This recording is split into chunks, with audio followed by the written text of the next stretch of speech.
Hi there, I just wanted to give a quick tour of our laser. I know some of you have been asking about some of the assembly, so hopefully these pictures can give you a little bit more of an insight to how we put ours together.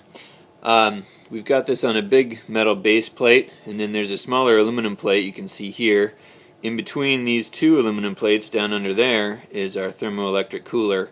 We made it modular so you could disconnect it using these screws along the top here. Unfortunately, you do have to remove the whole laser in order to do that, so it's not as straightforward as it should be. And in retrospect, we want to make this plate a little bigger so these screws you have access to those screws from above. This is the Newport mount. You can see that pretty clearly in the Newport adapter. Again, we've drilled that out inside to make it fit the collimator tube. You can see the wires coming out from the back side of the collimator and the lens inside the collimator there. We do have our piezo disc mounted behind the grating, but again, we have yet to actually use those in our research, and then the grating's just right in front of that. So you can see this is the plate that we've machined custom to hold that at a 45-degree angle. It's just about an inch tall piece of aluminum there, and it's cut in and mounted onto this aluminum L bracket that we cut out of the machine mount.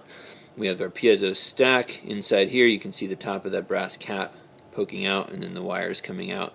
We do have to pull this threaded screw out a little bit from its mount. You can see up here on the top one, this one's flush. We have to pull this one out a little bit to give ourselves a little bit of room to make up for the fact that we filled that hole in with a piezo stack. Overall, that's the kind of the quick and dirty of it. These electronics are part of our commercial laser controller, but for our homemade ones, we just wire them directly to some connectors. I can give you another shot down here. You can see the full base plate. This is machined out of steel just to keep the whole thing heavy and thermally solid.